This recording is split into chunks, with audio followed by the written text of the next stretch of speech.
আজকে 15 বছরের গল্প যারা করে ওই রোগে তারাও আক্রান্ত, এখন তারাও এই ধরনের ধর্ম ধরতেছে।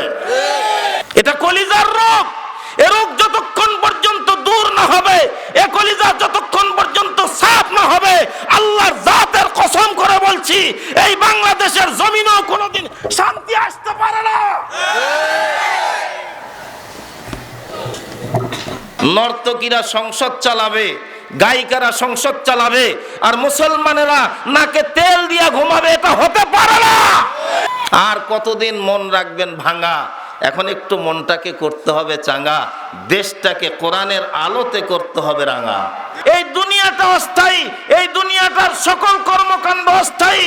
এই দুনিয়ায় মানুষ কোনোদিন সফল হতে পারবে না, সফলতা তার জীবনে আসবে না, কারণ মানুষটাকে দুনিয়াতে পাঠানোই হয়েছে এখান থেকে চলে যাওয়ার জন্য।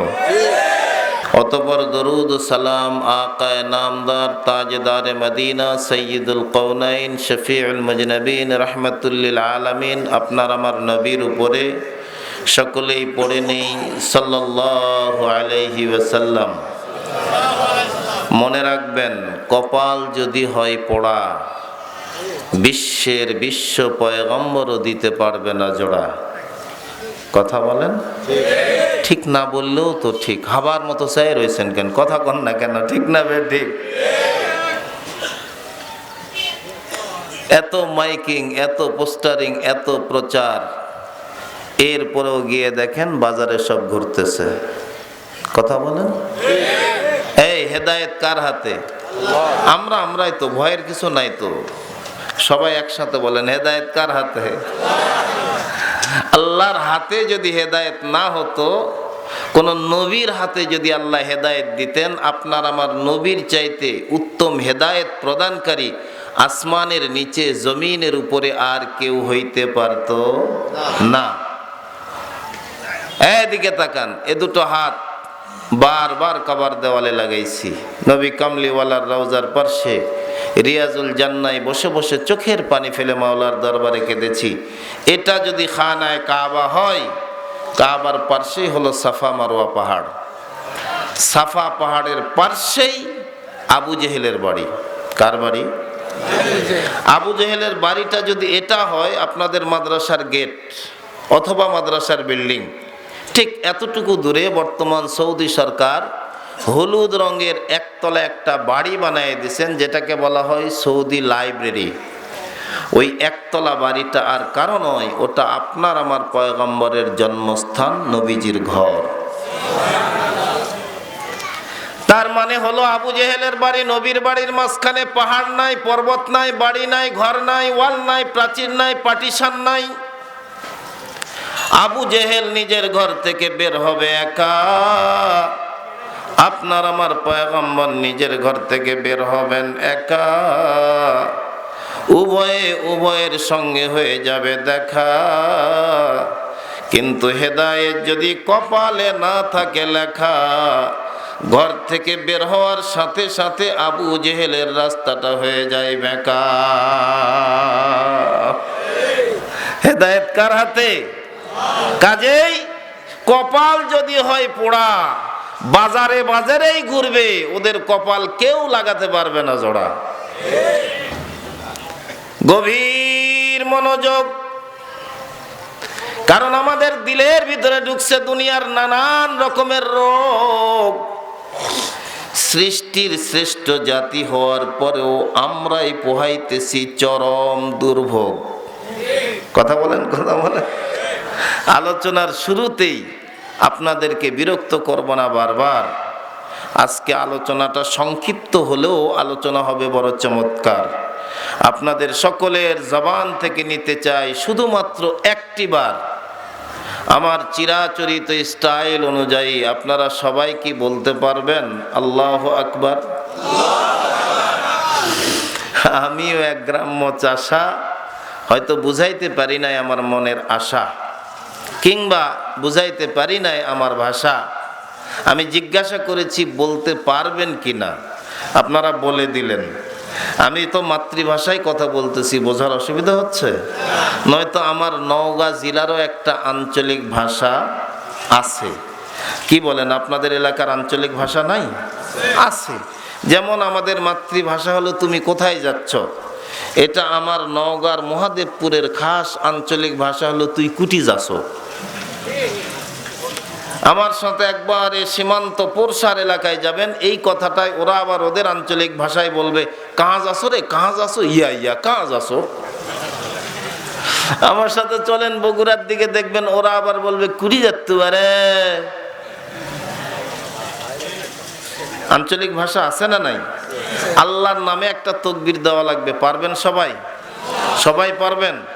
আচ্ছা বলেন তো দেখি, যে কোনো তাকবীর, যে কোনো স্লোগান, যে কোনো মিছিল বসে বসে দিলে ভালো হয়, না আমার এই ভাইজান মতো খুঁটির মধ্যে হেলান দিয়ে দিয়ে দিলে ভালো হয়, নাকি একটু দাঁড়ায় দিলে ভালো হয়? অনেকক্ষণ ধরে আপনারা মাঠে বসে আছেন, মাঠে যারা আছেন আল্লাহর রাস্তা সবাই একটু দাঁড়ান তো দেখি।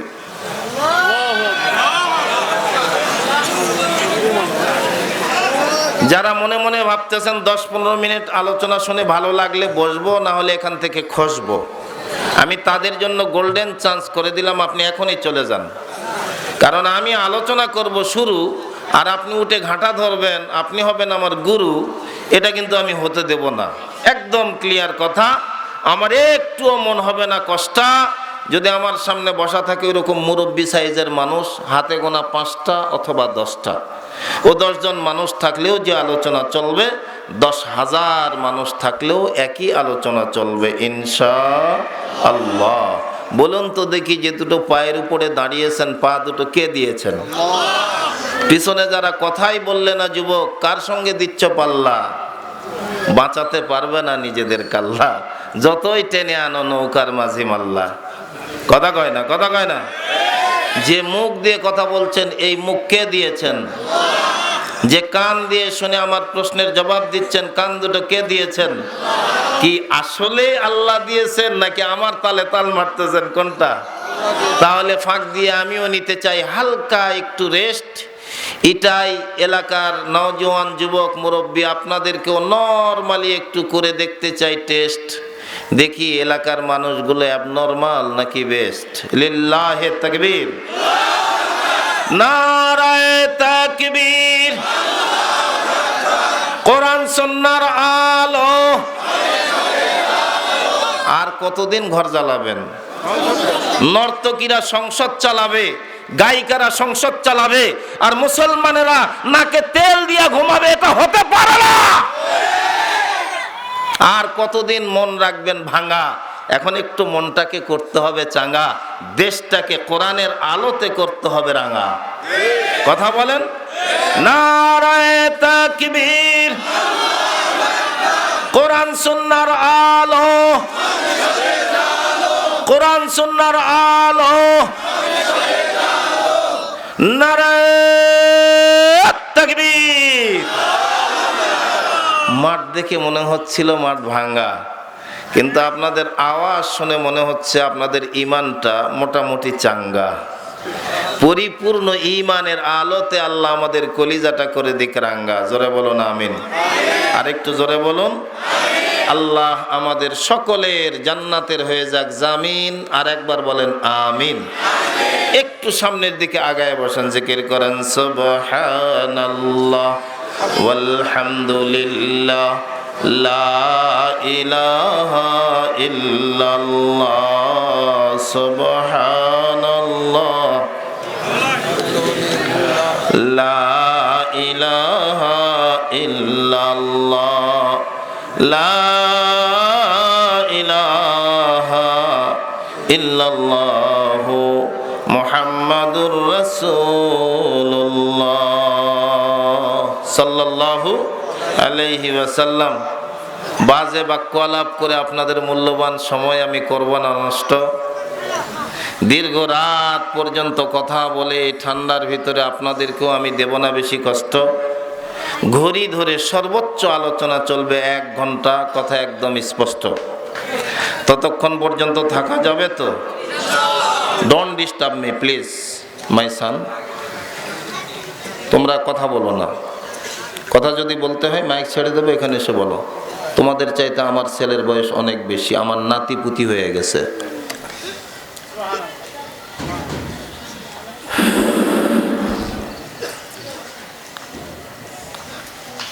মুরব্বীরা আপনারা আরামে বসেছিলেন, আমি জোর করে আপনাদেরকে দাঁড় করালাম, আল্লাহর বরত্বের কথা মুখ দিয়ে উচ্চারণ করালাম, শরীরের অলসতাটা একটু দূর করে দিলাম। মন খারাপ করছেন? মন খারাপ করেন নাই তো?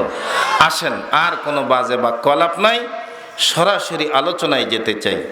আল্লাহ তাআলা ডাক দিয়া বলেন, ইয়াউমা লা ইয়ানফাউ মালুন ওয়ালা বানুন।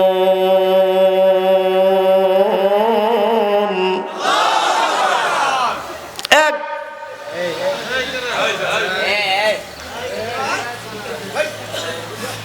বোঝে না নতুন আমি বলি নাই, মোস্তাক ফয়জি পড়ছে।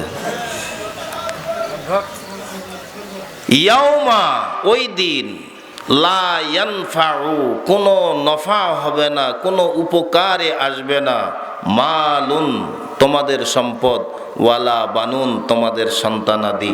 এই ঘোষণাটা কার? আওয়াজে বলতেছে ভেজাল আছে। এই ঘোষণাটা কার? ইল্লা মান আতাল্লাহ বিকলবিন সালিম।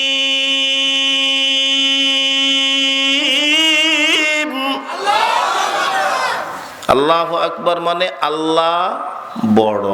আল্লাহ কি? এই পিছনের গুলো চুপ করে থাকে। কি করো ভাই, কি করো, কেন হয়ে আছো জড়ো সড়ো?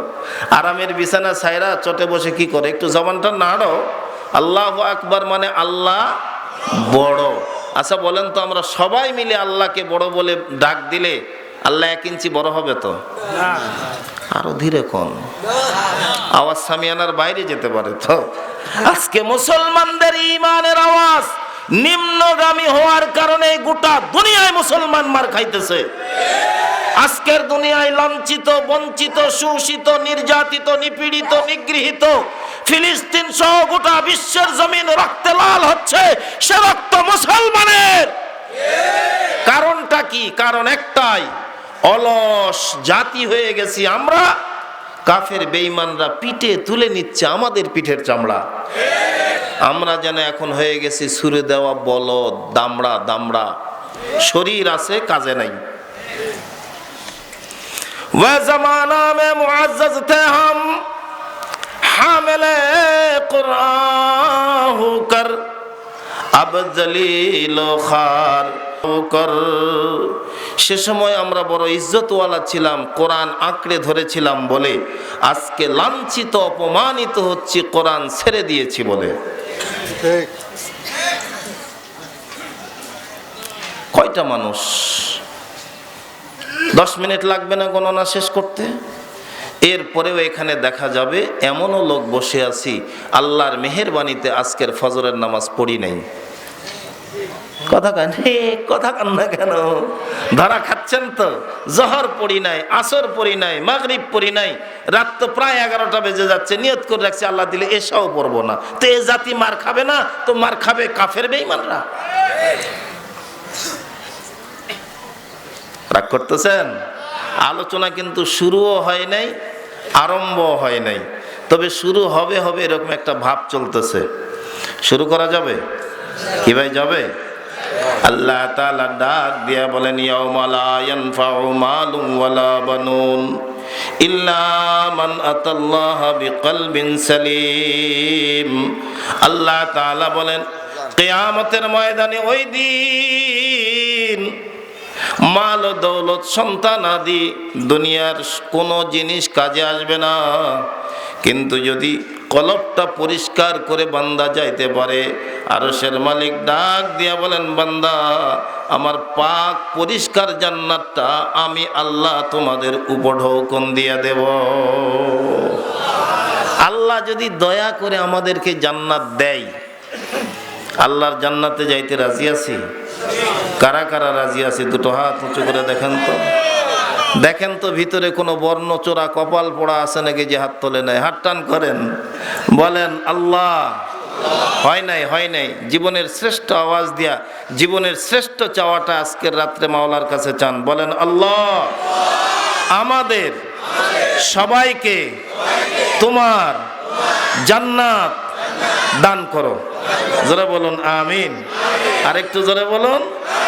আল্লাহ কবুল করুক। আল্লাহ নিজেই বলেছেন উদউনি আস্তাজিব লাকুম, এ বান্দা চা, আমার কাছে চা। তোর চাওয়াটা যদি চাওয়ার মতো হয়, তুই চাইতে দেরি করবি, আমি আল্লাহ দিতে দেরি করব না। এই যে কষ্ট মষ্ট করে যারা সুবহানাল্লাহ বললেন, আপনাদের কতটুকু নেকি হয়েছে জানেন? এক পকেট, এক বস্তা, এই এক আকাশ। পয়গম্বর বলেন তামলাউল মিজান, মিজানের পল্লা ভর্তি নেকি আল্লাহ আপনার আমলনামায় দান করছে। এই যে আরেকটু কষ্ট করে আপনারা বললেন, আপনাদের সবার হলো, যারা বলে নাই তাদের আমলনামায় যায় নাই। বলেন তো দেখি সুবহানাল্লাহ। নগদ বেনিফিট, নগদ লাভ, এর মধ্যে কোন রকমের ফাঁক ফোকর নাই। পয়গম্বর বলেন কেউ যদি আল্লাহর প্রশংসা সূচক শব্দ জবান থেকে উচ্চারণ করে তো খায়রুম মিনাদ দুনিয়া ওয়া মা ফিহা, দুনিয়া এবং দুনিয়ার ভিতরে যা আছে সব কিছুর চাইতে তার জবান থেকে বের হওয়ার পবিত্র কথাটা আল্লাহর কাছে বেশি দামি। আমরা যারা গভীর মনোযোগ দিয়ে কথাগুলো শুনবেন, ওয়াজ তো অনেক শুনছেন, আজকে একটু আওয়াজ শুনে যান। আমরা যখন অসুস্থ হয়ে যাই,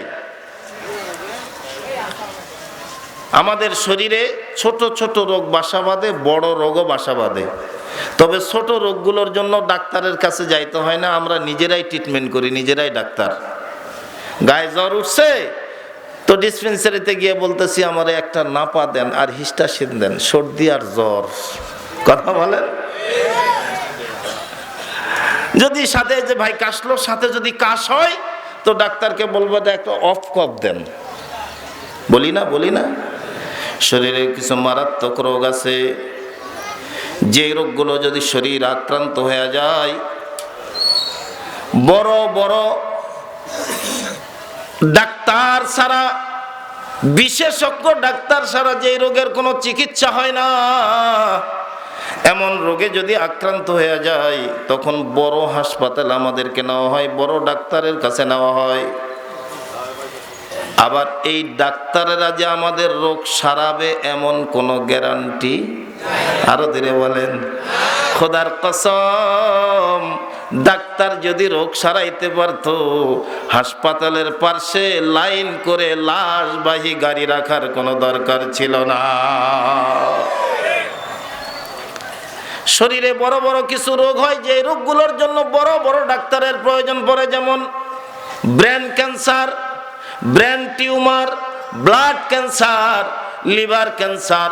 যেই রোগগুলো হলে আমরা অনায়াসে বলি এর আর নাই কোনো অ্যান্সার, ও আর বেশি দিন বাঁচবে। আরো ধীরে বলেন, বাঁচবে। আমরা হাজার চেষ্টা করি এই দুনিয়ার জিন্দেগিতে আমরা কোনোদিন সফল হইতে পারবো? আরো ধীরে বলেন, পারবো। এই সফলতার 4টা গুণ, 4টা কাজ যদি কেউ করতে পারে, 4টা জিনিস যদি কেউ অর্জন করতে পারে, সে সফল। গভীর মনোযোগ দিয়ে কথাটা শুনবেন। যদি কেউ 4 জিনিসের অধিকারী হয়ে যায়, সরকারে দু আলম নবী বলেন সে সফল। 1 নাম্বার,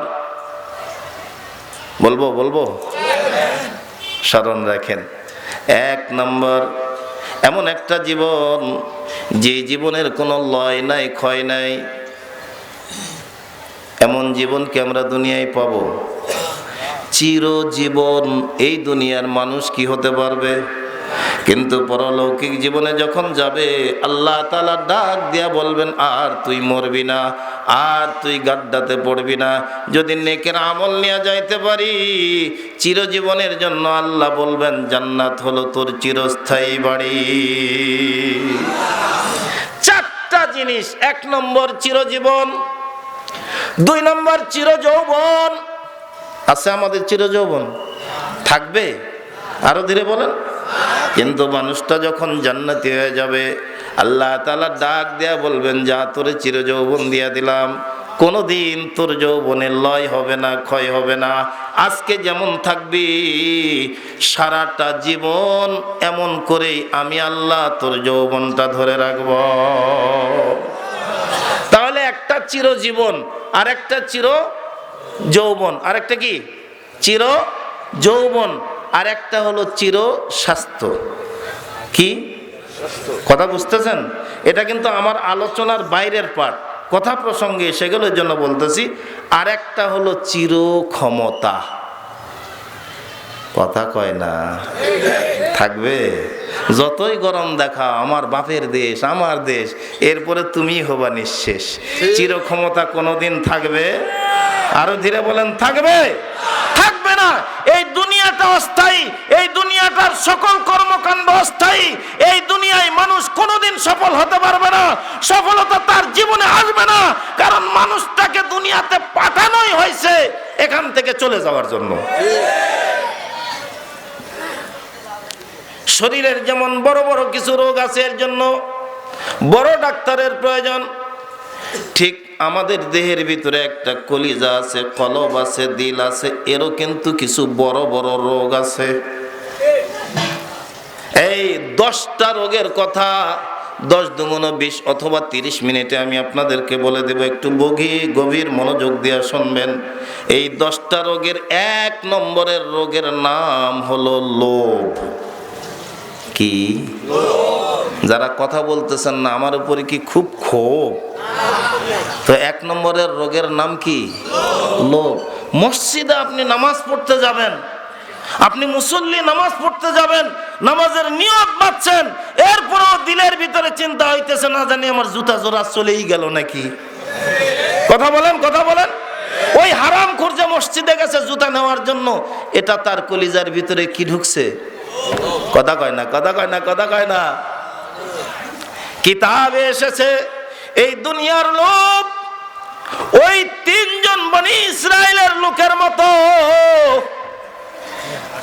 যারা দুনিয়া তালাশ করতে চাইছে অথচ দুনিয়া তাদেরকে শেষ কইরা দিছে। সরকারে দু আলম নবী বলেন, হুব্বুদ দুনিয়া আলা কুল্লি রাসে খাতিয়া। দুনিয়ার লোভ, দুনিয়ার মোহাব্বত, দুনিয়ার ভালোবাসা সব পাপের মাথা, সব পাপের। কই হুজুর কি বলে এগুলো কথা? এই কলিজার রোগ সারানোর দরকার আছে না নাই? আরো ধীরে বলেন, আছে না নাই?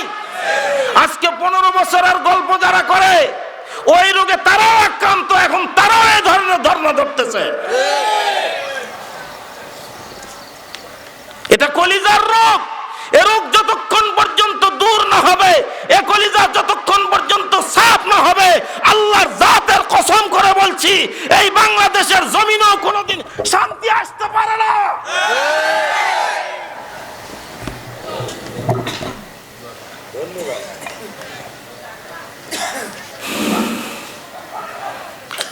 লোভ, এ রোগের নাম কি?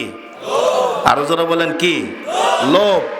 আল্লামা জালালউদ্দিন রুমি রহমতুল্লাহ আলাইহি বলেন, এ রোগে আমিও আক্রান্ত, এ রোগটা আমার ভিতরেও আছে, আমিও এই রোগের কথা বর্ণনা করতেছি এজন্য যাতে করে এই রোগ থেকে আমি মুক্তি পেতে পারি, নিষ্কৃতি পারি। জালালউদ্দিন রুমি রহমতুল্লাহ আলাইহি বলেন, বড় বড় 10টা রোগ যদি কেউ তার কলিজা থেকে দূর করতে পারে, আরশের মালিক আল্লাহ তার কলিজাটাকে আয়নার মতো স্বচ্ছ করে দেবেন। হযরত ওমর যেমন মসজিদে নববীর মেম্বারে বসে শত শত মাইল দূরে হযরত সারিয়াকে দেখতে পাইতো, ওরকম যদি কলিজা কেউ সাফ করে তো আরশের মালিক আল্লাহর জান্নাতও সে চোখে দেখতে পাবে। প্রত্যেকটা জিনিসের 2টা দিক আছে, আছে না নাই? এই আমার সাথে একটু একটু সহযোগিতা করেন, আছে না নাই? এই যে আলো জ্বলতেছে, আলো যদি নিভে যায়, উপরে আসমান আছে, আসমান যদি মাথার উপরে থাকে পায়ের তলে কি?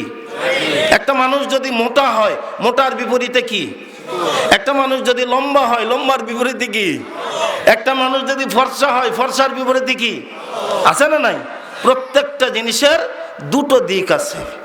আল্লাহ তাআলা ডাক দিয়ে বলেন, এ বান্দা, আমি তোমারে বানাইছি, তুই আমার কথা অনুযায়ী চল, আমার কথা বল, শান্তি তোর কপালে আমি আল্লাহ দিতে থাকবো অনর্গল। কোরআনের ভাষায় আল্লাহ বলেন, রব্বানা আতিনা ফিদ দুনিয়া হাসানা ওয়া ফিল আখিরাতি হাসানা ওয়া কিনা আযাবান নার। আল্লাহ তাআলা বলেন, দুনিয়ার ভালোটা চাও, আখিরাতেরও ভালোটা চাও, আমি আল্লাহ দুনিয়ার ভালোটাও তোমারে দিয়া দেব, আখিরাতের ভালোটাও তোমারে দিয়া দেব, ভয়ঙ্কর জাহান্নামের আযাব থেকেও আমি আল্লাহ তোমারে বাঁচাবো। কেউ যদি দুনিয়ার ভালাই চায়, দুনিয়া তার জন্য ক্ষতির কারণ নয়, দুনিয়া তার জন্য বিপদের কারণ নয়। কেউ যদি লাখপতি কোটিপতি হয়ে যায় আর সে যদি দিনদার হয়, দুনিয়ার লোভ যদি তার কলিজায় না থাকে, সে বাইতুল্লাহ তওয়াফ করবে, হজ করবে, যাকাত দেবে, দান সদকা করবে, এতিম লালন পালন করবে, অসহায় গরিব মিসকিনদের সহযোগিতা করবে। আর যদি দুনিয়ার লোভ তার কলিজার ভিতরে ঢুকে যায়, ক্ষমতায় যাবে, বিদেশে কোটি কোটি টাকা পাচার করবে, 50, 60, 70 হাজার টাকা বেতনের চাকরি করবে, এরপর লক্ষ টাকা ঘুষ না খাইলে হারামখোরের হারামের আরাম হয় না।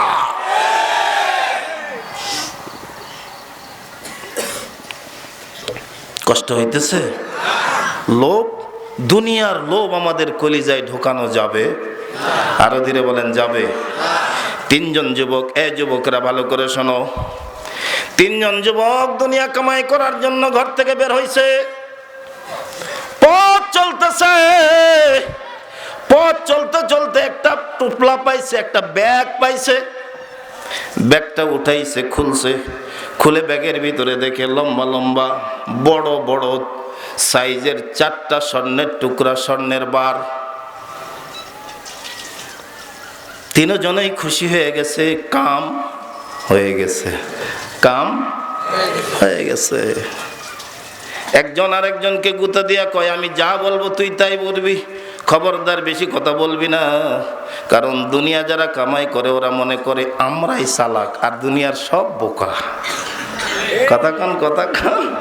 এই জনগণের কোটি কোটি টাকা সম্পদ বিদেশে যে পাচার করলা, আমরা মনে করতেছো কিছু বুঝি না, কিচ্ছুই বুঝি না, বলি না তাই, নয়তো আমরা যদি বলি তোমাদের পিঠের চামড়া থাকবে না।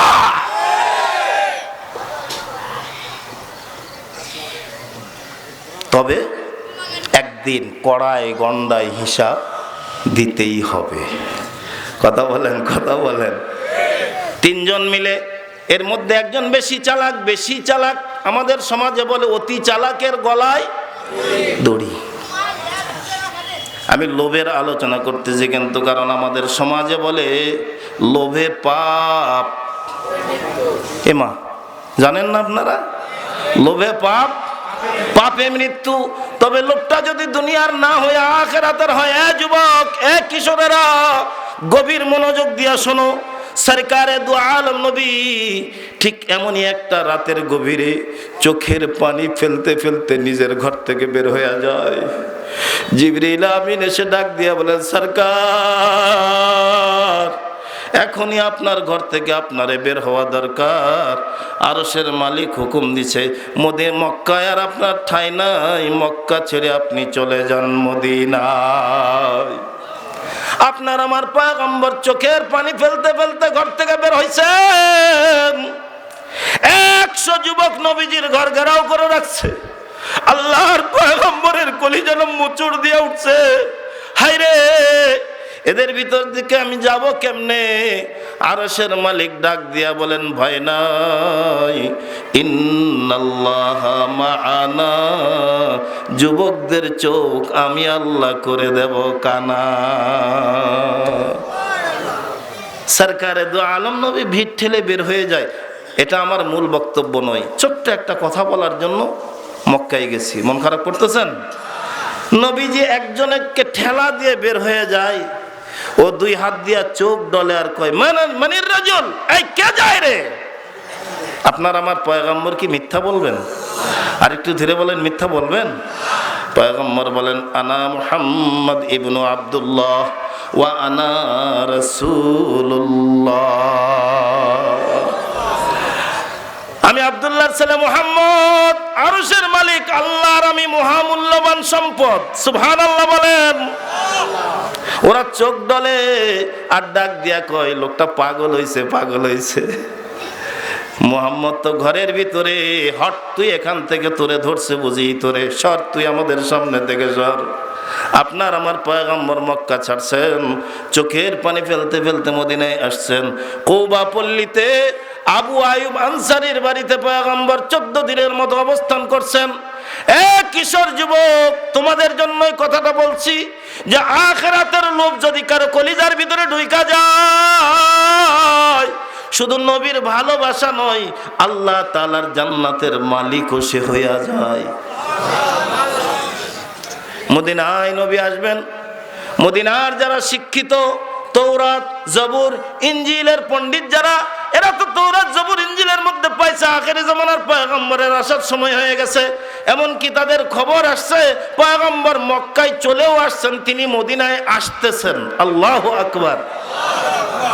নিজেদের ছোট্ট ছোট্ট বাচ্চাদেরকে ডাক দিয়া বলে, বেটারা, এমন একজন মানুষ আমাদের মদিনায় জমিনে আসবে, যার চেহারার দিকে তাকাইলো নেকি হইয়া যায়, যার নুরানি চেহারার দিকে তাকাইলেও জিন্দেগির গুনাহ মাফ হয়ে যায়, যারে ভালোবাসলো আরশের মালিক আল্লাহর ভালোবাসা পাওয়া যায়, যার কথা মতো চললে মালিকের জান্নাত পাওয়া যায়। আল্লাহু আকবার। ছোট্ট ছোট্ট বাচ্চাদেরকে শেখায়। আবু আইয়ুব আনসারীর বাড়ির সামনে যখন নবীজি বাহন থেকে নামছেন, দরুন মাদ্রাসার গেটের কাছে এক বাপ তার 8, 9, 10 বছরের সন্তানকে সঙ্গে করে নিয়ে দাঁড়িয়ে আছেন। বাপের হাতের আঙ্গুলটা সন্তান ধরে আছে। পয়গম্বর উটের পিঠ থেকে নামছেন, তো এই বালকটা আল্লাহর নবীর চেহারার দিকে তাকাইয়া বাপের হাতের মধ্যে একটা ঝাঁকুনি দিয়া, একটা দৌড় দিয়ে আপনার আমার পয়গম্বরের কিনারায় চলে গেছেন। সরকারে দু আলম নবীকে 2 হাত দিয়ে বুকের মধ্যে জড়ায় ডাক দিয়া বলেন, উহিব্বুকা ইয়া রাসূলুল্লাহ।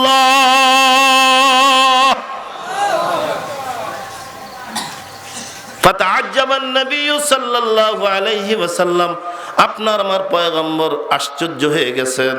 নবী লক্ষ্য করে দেখেন বালকটা নবীরে জড়ায়ে ধরছে, কিন্তু ফুপিয়ে ফুপিয়ে সে কাঁদতেছে। আল্লাহর নবী 2টা হাত ছড়ায়া তার সামনে দাঁড় করে ডাক দিয়া বললেন, এ বালক, কি বললি আর একবার বল। কান্না বিজড়িত চোখ, মুখে মুস্কি হাসি, ডাক দিয়া বলে, নবী, আপনাকে আমি বড় ভালোবাসি। এ বন্ধু, ভালোবাসা এটা কলিজার বিষয়, এটা জবান দিয়া প্রকাশ করার বিষয় না। আপনি ভালোবাসেন কি না এটা আপনার কলিজার ভিতরে থাকবে, আপনার অঙ্গ প্রত্যঙ্গে প্রকাশ পাবে আপনি কাকে ভালোবাসেন। কথা বলেন, কথা বলেন, কথা বলেন। আপনি যারে ভালোবাসেন ওরে দেখলেও মজা লাগে, ওর যদি বাড়িটা হয় ভাঙ্গা, এরপরেও ওই দিক দিয়ে গেলে আপনার হৃদয়টা প্রেমের রঙে হয় রাঙ্গা, দুর্বল শরীরটাও তখন হয়ে যায় চাঙ্গা। কথা বলেন, কথা বলেন, কথা বলেন। मोहब्बत एक आजी विषय है, बयां करना नामुमकिन है। मोहब्बत एक आजी विषय है, बयां करना नामुमकिन है। न मरता है न जीता है, आजिब हालत हमारी है। इमरुल कायस ताके धोइरा बापे निये गेছে খানায় কাবার বারান্দায়। এই মক্কা মদিনা তো পুরাটাই দোয়া কবুলের জায়গা, সুবহানাল্লাহ বলেন। এরপরেও মক্কার ভিতরে কিছু বিশেষ জায়গা আছে, আরাফা, মিনা, মুজদালিফা, মাকামে ইব্রাহিম, হাতিম, জাবালে রহমত, মিজাবে রহমত, সাফা মারওয়া, যেখানে গিয়া বান্দা দিলের গভীর থেকে যদি আল্লাহর কাছে দোয়া করে, দোয়া করতে দেরি হয়, আরশের মালিক আল্লাহ কবুল করতে দেরি করে না। ইমরান বাবা তারে ধইরা খানায় কাবায় নিয়ে গেছেন। দেখবেন কাবা ঘরের ছবি যখন আপনার চোখের সামনে পড়বে, কাবার এক সাইডে রাউন্ড দিয়ে একটা জায়গা ঘেরা আছে, এটাকে বলা হয় হাতিম। হাতিমের ভিতরে ঢুকবেন, কাবার ছাদের দিকে নজর করবেন, দেখবেন ওখান থেকে ছাদের পানি পড়ার একটা নালা দেখা যায়, স্বর্ণের 4 কোণায় একটা বক্স দেখা যায়। সরকারে দু আলম নবী বলেন, এই পানি পড়ার জায়গাটাকে বলা হয় মিজাবে রহমত। এখানে যদি কেউ দোয়া করে 100% আল্লাহ তাআলা তার দোয়াটা কবুল করে নেয়। তো ইমরুল কায়েসের বাবা ছেলেরে ওই জায়গায় নিয়ে গিয়া ডাক দিয়া কয়, 2 রাকাত নামাজ পড়। নামাজ পড়া বেটার 2টা হাত কাবার দেওয়ালে লাগাই দিছে। ডাক দিয়া কয় তুই লাইলি লাইলি কয়া আমাদের ইজ্জত শেষ করে দিলি। বেটারে কাবার ঘরে হাত লাগাই দিলাম, কাবার মালিকরে ডাক দিয়া কো এই জায়গায় দোয়া করলে আল্লাহ কবুল করে নেয়, তোর জিন্দেগির সমস্ত পাপের জন্য মাপ চা, আর বল লাইলির মহব্বত আর ভালোবাসা যেন আমার কলিজা থেকে আল্লাহ দূর করে দেয়। আল্লাহ তুমি আমার কলিজাটাকে এটা দূর করে দাও। বেটা কাবার দেওয়ালে হাত লাগাই দোয়া করতেছে, এলাহি এলাহি তুমিন কুল্লিল মাআসি, এলাহি তুমিন কুল্লিল মাআসি ওয়ালাকিন হুব্বু লাইলা লা তুবু। ও মালিক, আমার জিন্দেগিতে যত আছে পাপ, তোমার দরওয়াজায় আমি চাইতেছি মাপ, আমলনামা থেকে গুনাহগুলো করে দাও সাফ। কিন্তু তোমার ঘরে হাত দিয়া বলি আল্লাহ আমার কলিজায় লালির মোহব্বত আরো বাড়াইয়া দাও। কায়দা না বেকায়দা? কথা কয় না, কায়দা না বেকায়দা? মোহাব্বতটা এমন একটা জিনিস। আল্লাহর পয়গম্বর কিশোরের মাথাটা উঠে ডাক দিয়া বলে, কি বললি আরেকবার বল। কিশোর ডাক দিয়া বলেন, উহিব্বুকা ইয়া রাসূলুল্লাহ, ও আল্লাহর পয়গম্বর আপনার আমি বড় ভালোবাসি। সরকারে দু আলম ডাক দিয়া বলেন, ভালোবাসা এটা মুখে দাবি করার নাম নয়, এটা বাস্তবে প্রমাণ দেওয়ার নাম। না গুফতা না দারদ কাছে বাতকার, না গুফতা না দারদ কাছে বাতকার, ওয়ালে কিঞ্চু গুফতি দলিল আসবিয়ার। শুধু মুখে বললেই হবে না, এর জন্য প্রমাণ দেওয়া লাগবে। আমি যদি বলি এই জায়গাটা আমার, আপনারা সবাই বলবেন হুজুর জায়গাটা আপনারে কে দিল, দলিলটা দেখান দেখি। জমির দাগ নম্বর খতিয়ান নম্বর ঠিক আছে নাকি, প্রকৃত মালিক রেস্ট্রি দিল নাকি, দলিল দেখান। আল্লাহর পয়গম্বর ডাক দিয়া বলেন, তুমি ছোট্ট একটা মানুষ, তুমি দাবি করতেছো আমারে মহব্বত করো, আমারে ভালোবাসো, প্রমাণ দাও। ছোট্ট বালক ডাক দিয়া বলেন, ওগো সরকার আপনার ভালোবাসার জন্য বুঝি, আপনার ভালোবাসার জন্য বুঝি প্রমাণ দেওয়া বড় দরকার। বলেন নবী বলেন আপনি কি প্রমাণ আমার কাছে চান? আল্লাহর পয়গম্বর ডাক দিয়া বলেন, ও যে দূরে দাঁড়িয়ে আছে ওটা কে? কয় আমার আব্বা। কে? আব্বা। আল্লাহর নবী ডাক দিয়া বলেন, ঠিক আছে, যদি তোমার কলিজায় আমার ভালোবাসাটাই থাকে, তোমার আব্বার গর্দানটা আমার ভালোবাসায় তুমি কেটে আনো। এই গভীর মনোযোগ দিয়া কথা শুনবেন। ছোট্ট বালক হলে কি হবে? যেটা হয় সেটা 9তেই হয়, যেটা হয় না এটা 90তে গেলেও হয় না। ছোট্ট বালক এদিক সেদিক তাকায়া একজনের কোমরের মধ্যে তলোয়ার ঝুলানো দেখে তলোয়ারটা হাত দিয়া টান দিয়া একটা দৌড় মারছে নিজের বাবার গর্দান কাটার জন্য। আল্লাহু আকবার। সরকারে দু আলম নবী ওইদিকে তাকাই রইছেন। আপনার আমার পয়গম্বর নজর করে দেখেন বালকের পিছু টান নাই। পয়গম্বর দাঁড়িয়ে একটা চিৎকার দিয়া ডাক দিয়া বলেন, কিফ কিফ কিফ, এ বালক একটু দাঁড়া। আল্লাহ নবী যখন বলছেন দাঁড়া, তো দাঁড়ায় গেছে, চেহারাটা ঘুরাই ফেলছে। সরকারে দু আলম নবী দুইটা হাত সামনের দিকে বাড়াইয়া দিয়া ডাক দেয়া কয়, তাল তাল, আয় আয় আয়, তুই আমার কাছে আয়। সরকারে দু আলমের কাছে যখন বালকটা আসছে, পয়গম্বর তারে বুকের মধ্যে জড়ায় ধরছেন। আল্লাহু আকবার বলেন। এবার দেখা যায় নবীর চোখ থেকে মুক্তার দানার মতো পানিগুলো বাচ্চার মাথার উপরে টপ টপ করে পড়ে। বাচ্চার দিকে তাকায়া নবী ডাক দিয়া বলেন, আমি হইলাম রাহমাতুল লিল আলামিন। আমি নবী পৃথিবীতে কারো গর্দান নেওয়ার জন্য আসি নাই, বরং গর্দানওয়ালা মানুষকে বাঁচায়া আল্লাহর জান্নাতে নেওয়ার জন্য এসেছি। এ বালক, তুই প্রমাণ দিয়া দিছিস তুই তোর বাপের চাইতো আমি নবীরে বেশি ভালোবাসিস। আমি নবী তোরে কইলাম, আমি নবীও তোরে ভালোবাসি। আল্লাহু আকবার বলেন। আল্লাহর পয়গম্বর ডাক দিয়া বললেন, তোমার নাম কি, তোমার বাপের নাম কি? পয়গম্বর 14 দিন পর কৌবা পল্লীতে থেকে মদিনায় চলে আসলেন। কয়েকদিন পর কৌবা পল্লী থেকে একদল লোক আসছে। আল্লাহর নবী ডাক দিয়া বলেন, এই কৌবা পল্লীতে ছোট্ট একটা ছেলে আমি নবীর পাগল আছে, আমি নবীর বড় আশিক। ওরা ডাক দিয়া বলেন, ওগো নবী ওর নাম কি? আল্লাহর নবী বলেন, ওর নাম তালহা। সাহাবায়ে কেরামরা বলেন নবী কোন তালহা? তালহা ইবনে উবাইদুল্লাহ, তালহা ইবনে সালাম, তালহা ইবনে বারা। আল্লাহর নবী ডাক দিয়ে বললেন হ্যাঁ তালহা ইবনে বারা। আল্লাহর নবী ডাক দিয়ে বলেন তালহা ইবনে বারা। তো সাহাবীরা বলেন নবীজি আপনি জানেন এই তালহা কুবা পল্লীতে লাগাই দিছে একটা মেলা।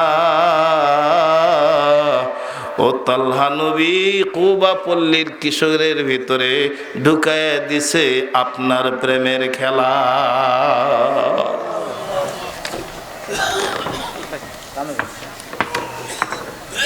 সরকারে দু আলম নবীর কলিজাটা ভরে গেছে। আল্লাহর নবী প্রাণ খুলে দোয়া করলেন। একেবারে সংক্ষিপ্ত করে বলে দেই, লোভ তাদের কলিজার ভিতরে ছিল আল্লাহর নবীর ভালোবাসার লোভ, আল্লাহর জান্নাতের লোভ। তো দুনিয়ার সব কিছুকে তারা লাথি মারছেন। আরশের মালিক আল্লাহ তাআলা দুনিয়াতেই তাদের জান্নাতের সার্টিফিকেট দিয়ে দিবেন। আরো ধীরে বলেন সুবহানাল্লাহ। কলিজার গভীর থেকে বলেন সুবহানাল্লাহ। আল্লাহ নিজেই বলেন রাদিয়াল্লাহু আনহুম ওয়া রাদু আন। আল্লাহ তাদের উপরে রাজি হয়ে গেছে, তারাও আল্লাহর উপরে রাজি হয়ে গেছে। পরে কয়েকদিন পরে আবার কুবা পল্লী থেকে কিছু লোক আসছে। আল্লাহর নবী ডাক দিয়া বলেন আমার তালহার খবর কি? সরকারে দু আলমকে সাহাবীরা ডাক দিয়া বলেন নবী আপনি জানেন না আপনার তালহা তো মারাত্মক অসুস্থ। সরকারে দু আলম সঙ্গে সঙ্গে দাঁড়িয়ে গেলেন। সাহাবায়ে কেরাম যারা ছিল তাদেরকে দাঁড় করালেন। আল্লাহর পয়গম্বর ডাক দিয়া বললেন ছোট হলে কি হবে, তালহা আমার বড় আশিক, তালহা আমার বড় পাগল, আমি নবী তালহাকে এক নজর দেখতে চাই। আল্লাহর পয়গম্বর কুবা পল্লীতে গেলেন। হযরত বারার বাড়ির দরওয়াজায় নক করলেন। বারা দরওয়াজা খুললেন। নবীরে দেখে হতভম্ব ডাক দিয়া বলেন গো সরকার আপনি কেন বাড়িতে আসছেন? আল্লাহর নবী ডাক দিয়া বলেন আমার তালহাটা যে, আমার পাগলটা যে অসুস্থ, তুমি আমার খবর দাও নাই কেন? সরকারে দু আলম নবী ঘরের ভিতরে ঢুকলেন। গিয়া দেখেন তালহা মৃত্যুর সঙ্গে পাঞ্জা লড়ছে, শরীরের চামড়া গোশতের সঙ্গে লেগে গেছে, চোখ দিয়া পানি পড়তেছে নবীরে দেখে, ঠোঁটগুলো নড়তেছে কিন্তু জবান খুলে তালহা কোনো কথা বলতে পারে না। আল্লাহর নবীর শিয়রের পাশে বসলেন, আঙ্গুল গুয়ে দিয়ে তালহার মাথার চুলগুলো আছড়িয়ে দিলেন। অতঃপর নবী উঠে আসলেন। নবী এত কথা বললেন, তালহা কোনো জবাব দেয় নাই। ফিরে এসে আল্লাহর নবী তালহার বাবাকে ডাক দিয়া বললেন বারা আমার মন বলছে রে আমার তালহা আর দুনিয়ায় বেশি দিন বাঁচবে না। বারা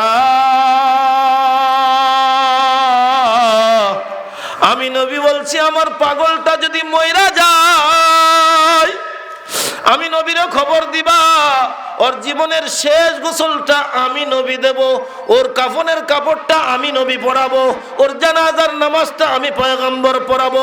আমার পাগলটারে আমার কোলে উঠাইয়া আমি আমার আল্লাহর কুদরতি কোলে উঠাইয়া দেব। সুন্দর কিন্তু সিস্টেম।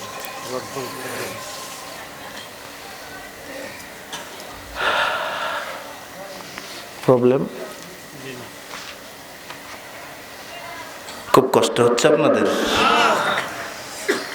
10টা রোগের কথা বলতে চাইছিলাম, এর মধ্যে একটা রোগের নাম কি বলছি মনে রাখেন। এই লোভ নামক বস্তুটাই আমাদেরকে কুড়ে কুড়ে ধ্বংস করে দিচ্ছে। কথা বলেন, কথা বলেন।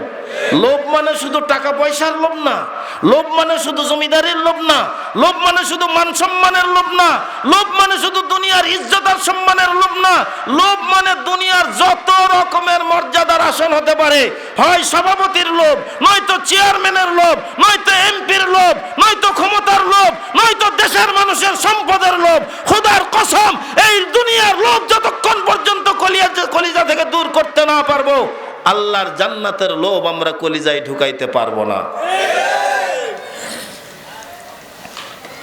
3 জনের একজন ডাক দিয়া কয় এই আমি তোরে যা কই তুই তাই কবি। একটু পরে ডাক দিয়া কয় এই আমরা বহু দূর পথ হেঁটে এসেছি, ক্লান্ত হয়ে গেছি। বনি ইসরাইলের সেই 3 যুবকের কথা বলছি, মনে আছে? একজনকে ডাক দিয়া কয় আমরা 2 জন এখানে সম্পদটা পাহারা দেই, তুই বাজারে যা আমাদের জন্য কিছু খাবার নিয়ে আয়, আমরা খাবারটা খাবো, এরপরে মালগুলো নিয়ে বাজারে 4 ভাগে 3 ভাগে ভাগ করে নেব, কারণ 3টা নিলেও তো আরেকটা গোটা থাকে। স্বর্ণকারের কাছে গিয়ে এটা ভাগ করে নিব, যা খাবার নিয়ে আয়। কিন্তু ও একটু ভোদায়, ও ডাক দেয়া কয় আমরা একসঙ্গে বাজারে গেলেই তো হয়। এ কয় তোরে না কইছি, নিষেধ করছি, তুই কথা বলবি না। তো ভয়ে আতঙ্কে ও যাচ্ছে বাজারে। ও এমন এক জিনিস খাবার কিনছে, মনের ভিতরে এমন একটা মেশিন বসাইছে, কারণ লোভ নামক বস্তু তার কলিজার ভিতরে। সে চিন্তা করতেছে আমি তো খাবার নিতে গেলাম, এই খাবারের ভিতরে যদি একটু দিয়া দেই বিষ, ওরা দুইজনেই ফিনিশ, আমি হব সব মালের মালিক। এটাই তো চলতেছে। কথা কয় না, কথা কয় না রে, কথা কয় না। ও তো ওই ফিকির করতে করতে বাজারে গেছে, আর এ ওরে ডাক দিয়া কয় স্বর্ণের টুকরা কয়টা রে? কয় 4টা। কালে 50-50, তুই 2টা আমি 2টা। ঝামেলা চুকে গেল। ও যখন বাজার থেকে খাবার নিয়ে আসবে, আমরা দুইজনে মিলে ওরে পিটাইতে পিটাইতে সৌদি আরব পাঠাই দেব। বুঝেন নাই? হ্যাঁ, যেমন কথা তেমন সিদ্ধান্ত। ও যখন খাবার নিয়ে ফিরে আসছে, এরা দুইজনে ওর উপরে চড়াও হয়েছে, মারতে মারতে ওই জায়গাতে ওরে শেষ করে দিছে। এরা বড় ক্লান্ত হয়ে গেছে। চালাকটায় ডাক দিয়া কয় আয় আগে খাবারটা সাবার করি, এরপরে 50-50 করে মাল নিয়ে যাব। খাইছে তো দেখা গেল স্বর্ণের টুকরাও পড়ে রয়েছে, 3 জন মানুষের লাশ ওই জায়গায় পড়ে রয়েছে। काम आने का नहीं, हर एक जुदा हो जाएगा, बल्कि हर हर उज़्व दुश्मन जान का हो जाएगा।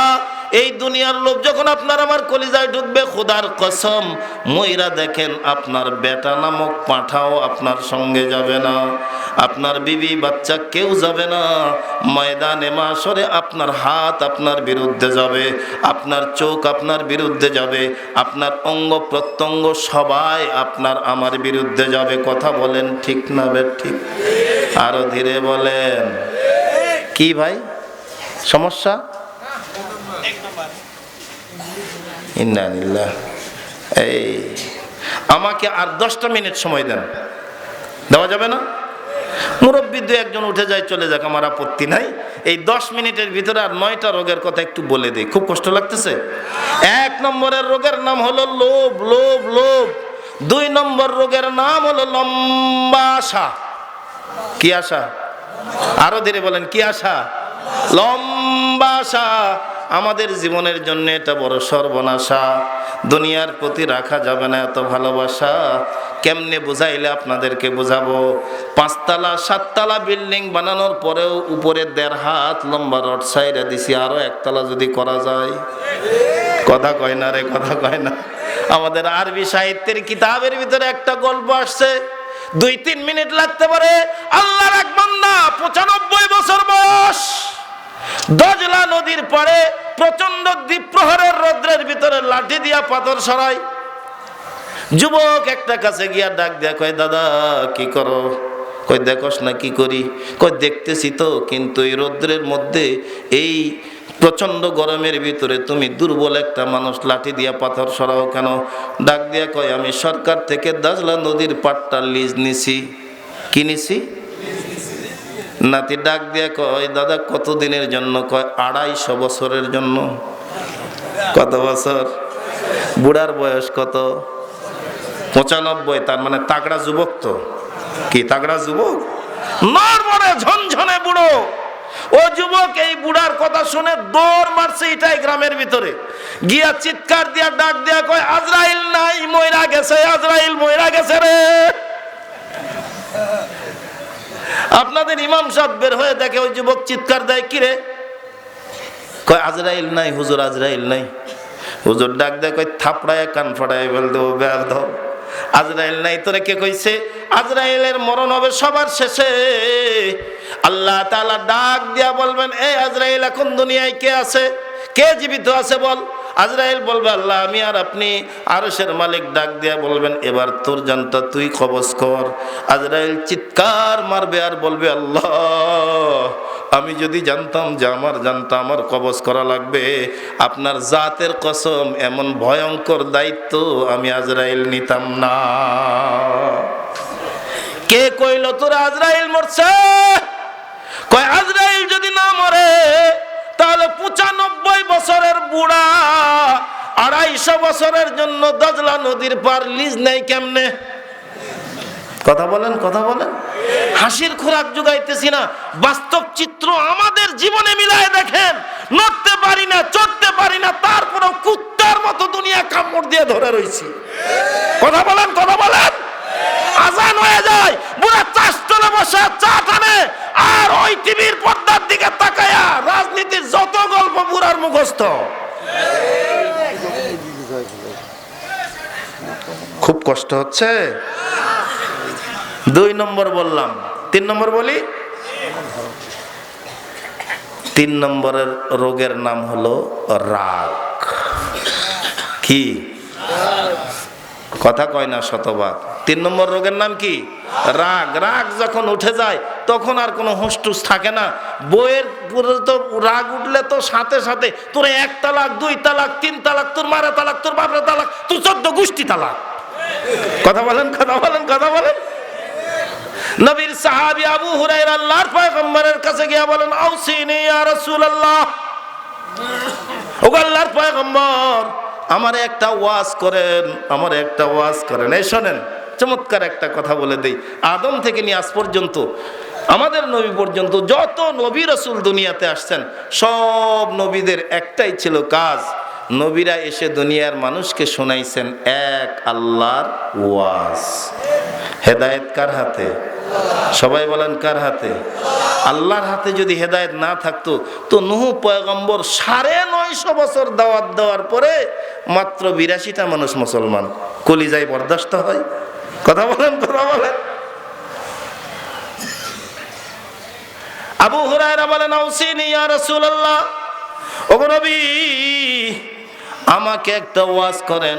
আল্লাহর পয়গম্বর বলেন, লা তাগজাব ইয়া আবু হুরায়রা, এ আবু হুরায়রা, আমি নবী তোমাকে বলছি তুমি কখনো রাগ করবা না, রাগ করবা না, রাগ করবা না।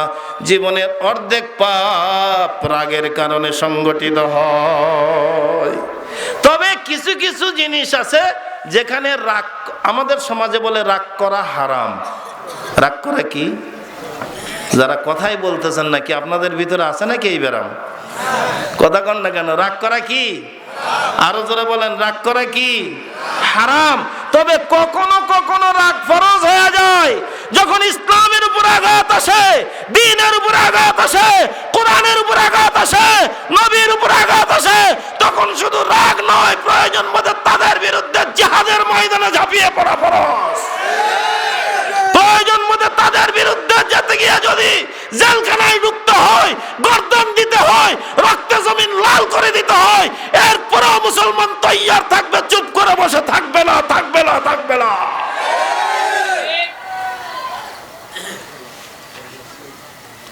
কয়টা বললাম? 3টা। এগুলো আমাদের রোগ, এগুলো রোগ। রোগ, এই রোগগুলো আমাদের কলিজা থেকে দূর না করা পর্যন্ত আমাদের দুর্ভোগ আমরা শেষ করতে পারবো না।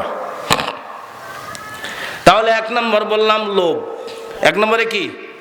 অন্তত এগুলো নিয়ে যান। 1 নম্বরে লোভ, 2 নম্বরে লম্বা আশা। কি আশা? সংক্ষেপে বলতেছি। 3 নম্বরে রাগ। 4 নম্বরে পয়গম্বর বলেন, ক্বালা রাসূলুল্লাহ সাল্লাল্লাহু আলাইহি ওয়াসাল্লাম, আস-সিদকু ইউনজি ওয়াল কিযবু ইউহলিক। আল্লাহর নবী বলেন, যারা সত্য বলে তারা মুক্তি পায়, যারা মিথ্যা বলে তারা ধ্বংস হইয়া যায়। 4 নম্বর মিথ্যা। মিথ্যা, মিথ্যা তো আমাদের কাছে সরকারি সম্পত্তির মতো হয়ে গেছে, যে যেদিকে পারতেছে সেদিকে নিচ্ছে। কথা বলেন, কথা বলেন, কথা বলেন। আর এই যন্ত্রটা আসার পরে মিথ্যার রাজ কায়েম হয়ে গেছে। বাপ বেটার সঙ্গে মিথ্যা বলে, বেটা বাপের সঙ্গে মিথ্যা বলে, স্বামী স্ত্রীর সঙ্গে মিথ্যা বলে, স্ত্রী স্বামীর সঙ্গে মিথ্যা বলে, নেতা জনগণের সঙ্গে মিথ্যা বলে, জনগণ নেতার সঙ্গে মিথ্যা বলে, রাষ্ট্রপ্রধান জনগণের সঙ্গেও মিথ্যা কথা বলে। পতন এমনি আসে না তো। মিথ্যা মিথ্যা ধ্বংসের কথা কয় না, কথা কয় না, কথা কয় না। তবে মিথ্যা যদি কেউ ছাড়তে পারে, দুনিয়াতেও সে আল্লাহর ওলি হয়ে যাইতে পারে। একটা এক্সাম্পল দিই, ছোট। বিরক্ত হচ্ছেন? কষ্ট লাগতেছে? ইমামে আজম আবু হানিফা রহমতুল্লাহি আলাইহি, জগৎ বিখ্যাত আলেম, হাজার হাজার ছাত্র তার সামনে বসে। একদিন তিনি মজলিসে বসে আছেন, ওনার সামনে দিয়া এক এলাকার মাস্তান যায়, সন্ত্রাস যায়। এলাকায় যে মাস্তানি করে, সন্ত্রাসী করে, ইয়াবা খায়, ডাল খায়, ফেন্সি খায়, নারী নির্যাতন করে, পরে মাল আত্মসাৎ করে, এটা শুধু এলাকার মানুষই বোঝে না মসজিদের ইমাম সাহেবও বোঝে? বোঝে না? মাদ্রাসার হুজুর বোঝে না? আপনি মুখ খুলে বলেন, হুজুর না হয় বলে না। নোমান ইবনে সাবিত হাজারো ছাত্রকে পড়াইতেছেন, তো এলাকার সবচাইতে সন্ত্রাস যে, সবচাইতে গিরগিটি যে লোকটা, উনিও চেনেন। ওই দিক দিয়ে তার সহপাঠীদের নিয়ে যায়, তো একটু গর্ব করে ওই যে নোমানকে দেখতেছিস না, ও আমার দোস্ত, ও আমার কি দোস্ত। তো বন্ধুরা ডাক দিয়া কয়, বস, সব জায়গায় বসগিরি চলে না, উনি কি আর আপনি কি? ইগোতে লেগে গেছে। ওখান থেকে আস্তে করে ইমামে আজম আবু হানিফার সামনে এসে ডাক দিয়া কয়, আপনার আমি দোস্ত বানাবার চাই। তো নোমান ইবনে সাবিত ডাক দিয়া কয়, আচ্ছা তুই বল, তোর সাথে কি আমার যায়? তুই কি আর আমি কি? কষ্ট হচ্ছে? তুই কি আর আমি কি? কয় কেন, কি হয়েছে? কয় তুই মদ খাস না? কহ খাই। তুই গাঁজা খাস না? কহ খাই। তুই নারী ধর্ষণ করিস না? কহ করি। তুই পরের মাল আত্মসাৎ করিস না? কহ করি। তুই যত রকমের অপরাধ আছে সব করিস, আর আমি সব অপরাধের বিরুদ্ধে তালিম দেই, শিক্ষা দেই, তাহলে তোর সাথে আমার কেমনে যায়? কয় এত কিছু বুঝি না, আমি তোমার দোস্ত হবার চাই। নোমান ইবনে সাবিত ডাক দিয়া বলে, ঠিক আছে, জোর জবরদস্তি করতেছিস যখন, একটা কাজ করবি, ওয়াদা কর, একটা কাজ শুধু করবি, আমার সঙ্গে ওয়াদা কর, তাহলে তোরে আমি আমার দোস্ত বানাই নেব। ও ডাক দিয়া কয়, আমার কি মদ ছাড়তে হবে? কয় না। আমার তাহলে কি করতে হবে? নারী নির্যাতন বন্ধ করতে হবে? কয় না। তাহলে কি মাল আত্মসাৎ করছি এগুলো ফেরত দিতে হবে? কয় না। তাহলে কি করতে হবে? তোরে আমি দোস্ত বানাবো একটা শর্তে, সেটা হলো তুই জিন্দেগিতে কোনোদিন আমি দোস্তের সঙ্গে মিথ্যা কথা বলবি না। না জানি কি করাইবেন লাগবে। কয় ওয়াদা, আমি আর মিথ্যা আপনার সাথে বলবো না। হাতে হাত দিয়া দিছে, নোমান হাত বাড়াই দিছে, ও হাত লাগাই দিছে, আজ থেকে তুই আমার দোস্ত হলি। তো দোস্ত যখন হইলি, দূরে দূরে থাকলে হবে না, মাঝে মধ্যে তো দেখা সাক্ষাৎ করা লাগবে, কারণ কায়াতে মায়া বাড়ে, দেখা সাক্ষাৎ হইলে মহব্বত বাড়ে। তো আজকে বন্ধু হইলি, 3 দিন পর তুই আমার সঙ্গে দেখা করবি। কয় ওকে। যাইতে যাইতে মহা খুশিতে বাড়িতে চলে গেছে। বিবিরে ডাক দিয়া কয়, বিবিরে কথা একটা আছে, চুস্ত, তুই তো আমারে খারাপ বলিস, সময়ের সবচাইতে বড় আলেম নোমান হলো আমার দোস্ত। বউ কয়, পাগলামি করার আর জায়গা পান না। কই কিসের পাগলামি? ও আমার দোস্ত তো, এই কিছুক্ষণ আগে হাতে হাত মিলায় দুস্তি করে আসলাম। তো বিবি ডাক দিয়ে, কোনো শর্ত টর্ত দিছে? কহ ইজি একটা শর্ত দিছে, খুব সহজ। কয় কি শর্ত? কয় দোস্ত বলছে দোস্তের কাছে মিথ্যা কথা বলা যাবে না। বউ ডাক দিয়া কয়, জায়গা মতো সাইজ করে দিছে। সুবহানাল্লাহ। মেজাজ গরম হয়ে গেছে। তুইও দেখে আমার বিরুদ্ধে কথা বলাস, এই মেজাজটা তো গরম করে দিলি। বউ ডাক দিয়া কয়, গরম কইরেন না, আমি ঠান্ডা করার ব্যবস্থা করতেছি। দৌড়ায় ঘরের ভিতরে গিয়া মদের বোতল আনছে, গ্লাসের মধ্যে মদ ঢালছে, স্বামীর সামনে উপস্থিত করছে। এবার স্বামী হাত দেবে, বিবি ডাক দেয়া বলে, হট, একটু দাঁড়ান। আপনি যে মদ খাবেন, 3 দিন পরে যে আপনার দোস্তের কাছে যাবেন, হাজার হাজার ছাত্রের সামনে আপনার দোস্ত বসা থাকবে। যদি আপনার দোস্ত ডাক দেয়া কয়, দোস্ত এই 3 দিনের ভিতরে কি মদ খাইছিলেন? আপনি কি বলবেন? ওহো তাই তো। কয় তাহলে মদ খাবো না। সুবহানাল্লাহ বলেন, আরো জোরে বলেন সুবহানাল্লাহ। as-sidqu ইউনজি, সত্য মানুষকে মুক্তি দেয়, নাজাত করে, পরিত্রাণ দেয়। মিথ্যা যে গ্রহণ করে সে ধ্বংস অবধারিত, আজ না হয় কাল ধ্বংস তার চোখের সামনে আসে আসে আসে, কেউ ঠেকাইতে পারে না।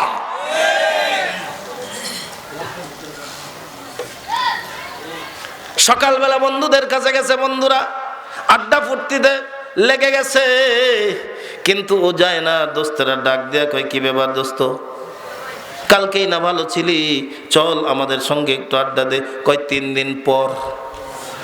সুবহানাল্লাহ, আগামী বছর। যারা বলেন সুবহানাল্লাহ। কয়দিন পর? কয়দিন পর? 3 দিন পর। কয় কেন? আমি দোস্তের কাছে ওয়াদা দিছি আমি তারে মিথ্যা কথা বলবো না। তোদের সঙ্গে যদি অকাম কুকাম করি তাহলে 3 দিন পরে নোমানের সামনে গিয়ে আমাকে বলতে হবে, হাজার জনতার সামনে আমি মিথ্যা কথা বলতে পারবো না। 3 দিন পরে যখন ও নোমান ইবনে সাবিতের সামনে গেছে, তোর চেহারার দিকে তাকায়া নোমান বুঝে ফেলছে কাম হয়ে গেছে। সুবহানাল্লাহ বলেন। ময়দানে মাশারেও চেহারা দেখে দেখে, এই দেখবেন যারা গোয়েন্দা বিভাগে থাকে এরা কিন্তু মানুষের চেহারা দেখলেই বুঝতে পারে কোনটা চোর আর কোনটা বাটপার। কথা বলেন, কথা বলেন। কিয়ামতের ময়দানে আল্লাহ তাআলা কোরআনে বলেছেন, কিয়ামতের ময়দানে চেহারা দেখে দেখে আল্লাহ ডাক দিয়া বলবেন, এই ফেরেশতারা এগুলারে ধর, একত্রিত কর, আমি মাওলার জান্নাতের ভিতরে এদের ঘর। সুবহানাল্লাহ বলেন। সীমাহুম ফি উজুহিহিম মিন আতারিস সুজুদ।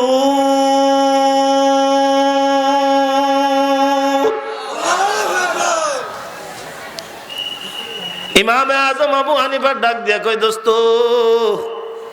আর বলতে হবে না, আমি আল্লাহর কাছে 3 দিন ধরে দোয়া করছি, এই নষ্ট মানুষটা আমার বন্ধু, আল্লাহ তুমি তার দিলের নষ্টমি দূর করে দাও। দোস্ত চোখের পানি ফেলে নোমান ইবনে সাবিতের হাত ধইরা কান্দে আর ডাক দিয়া কই, একটা মিথ্যাই যদি আমার এতগুলো পাপ থেকে বাঁচাইতে পারে, আমি ওয়াদা করলাম জিন্দেগিতে আর কোনোদিন গুনাহের কাজ করব না। আমাদের কলবের 4 নম্বর রোগ। আর একটা রোগের কথা বলি, যেহেতু অনেক রাত হয়ে গেছে, আপনারা আগামী কালকেও এখানে বসবেন। হাদিসটা হলো, পয়গম্বর বলেন, ক্বালা রাসূলুল্লাহ সাল্লাল্লাহু আলাইহি ওয়াসাল্লাম, আল গীবাতু আশাদ্দু মিনাজ জিনা। না বুঝলেও বলেন নাউযুবিল্লাহ। আর একটু জোরে বলেন নাউযুবিল্লাহ। 5 নম্বরের রোগের নাম হলো গীবত। কি বদ? আরেকটু জোরে বলেন, কি বদ? গীবত। গীবতটা আমাদের কাছে এমন হয়ে গেছে, কি মৌলবী, কি মুফতি, কি মুহাদ্দিস, কি পীর, কি মুরিদ, কি নেতা, কি প্রজা, কি রাজা, গীবতটা যেন আমাদের একটা স্বাদের খাবার হয়ে গেছে। কথা বলেন, কথা বলেন। একজন আরেকজনের বিরুদ্ধে কথা না বললে যেন শান্তি পায় না, এক নেতা আর এক নেতার বিরুদ্ধে না করলে যেন তার রাজনীতি হয় না। কথা বলেন। সরকারে দু আলম নবী বলেন, আল গীবাতু আশাদ্দু মিনাজ জিনা। আল্লাহর পয়গম্বর ডাক দিয়া বলেন, গীবতটা হলো জিনার চাইতো মারাত্মক ভয়ঙ্কর পাপ। নাউযুবিল্লাহ। আগামী বছর আরেকটু জোরে বলেন, গীবত জিনার চাইতো মারাত্মক পাপ। সাহাবীরা প্রশ্ন করলেন, কাইফা ইয়া রাসূলুল্লাহ, ওগো আল্লাহর নবী, জিনার মতো অপরাধ, এর চাইতো গীবত মারাত্মক, বুঝে তো আসে না। আল্লাহর পয়গম্বর ডাক দিয়া বলেন, সাহাবীরা রে, পরিষ্কার করে শুনে নাও, একজন মানুষ যদি জিনা করে, একজন ছেলে একজন মেয়ে যদি জিনা করে, অতঃপর তারা যদি অনুসূচিত হয়, তাদের কলিজায় যদি ঢোকে আল্লাহর ভয়, চোখের পানি ফেলে যদি মাওলায়ে পাকের দরবারে তওবা করে আর ডাক দিয়া বলে, আল্লাহ জিন্দেগিতে এমন পাপ আর কোনোদিন করব না, ও আরশের মালিক তুমি আমারে মাফ কইরা দাও। আরশের মালিক ডাক দিয়া বলেন, লা তাকনাতু মির রাহমাতিল্লাহ, লা তাকনাতু মির রাহমাতিল্লাহ, ইন্নাল্লাহ ইয়াগফিরুদ যুনুবা জামিআ। এ বান্দা যখন চোখের পানি ফেলে মাওলার দরবারে কাঁদে, আরশের মালিক ডাক দিয়ে বলেন, যা বান্দা যা, খালেস দিলে তওবা যখন করলি আমি আল্লাহ তোরে মাফ কইরা দিলাম। শুধু মাফ নয়, এই পাপের বোঝাটার কি হবে? আরশের মালিক ডাক দিয়া বলেন, ইউবাদদিলুল্লাহু সাইয়্যাতিহিম হাসানাত। আমি আল্লাহ তাআলা বলছি, তুই যখন খালেস দিলে তওবা করলি, তোর অতীতের গুনাহগুলো আমি আল্লাহ নেকি দ্বারা বদলায়া বান্দা তোর মর্যাদা বাড়ায় দিলাম। কিন্তু সাহাবীরা শোনো, গীবত, গীবত কারে বলে? এক শব্দে বলি, বলবো খুব কষ্ট হচ্ছে। যেই কথাটা আপনার মুখের উপরে বললে আপনার কষ্ট লাগবে, সেই কথাটা আপনার মুখের উপরে না বলে ওই গেটের ওই পারে গিয়া মজার সে আলোচনা করতেছি, এটার নাম কি? এটার নাম কি? গীবত। আরেকটা হলো যে কাজ আপনি করেন নাই, আপনার বিরুদ্ধে অপপ্রচার করানো হচ্ছে, ওটা তো গীবত না, ওটা তুহমত। সরকারে দো আলম নবী বলেন, এ সাহাবীরা, কেউ যদি কারো বিরুদ্ধে গীবত করে, ও যদি চোখের পানি ফেলেও আল্লাহর দরবারে তওবা করে, আরশের মালিক তারে ক্ষমা করবে না, আল্লাহ তাআলা তারে ক্ষমা করবে না, যতক্ষণ পর্যন্ত যার বিরুদ্ধে গীবত করা হয়েছে তার কাছে মাপ চাওয়া না হবে। কারণ আল্লাহ তাআলা প্রত্যেকটি মানুষের অধিকার আল্লাহ নিজেই সংরক্ষণ করে।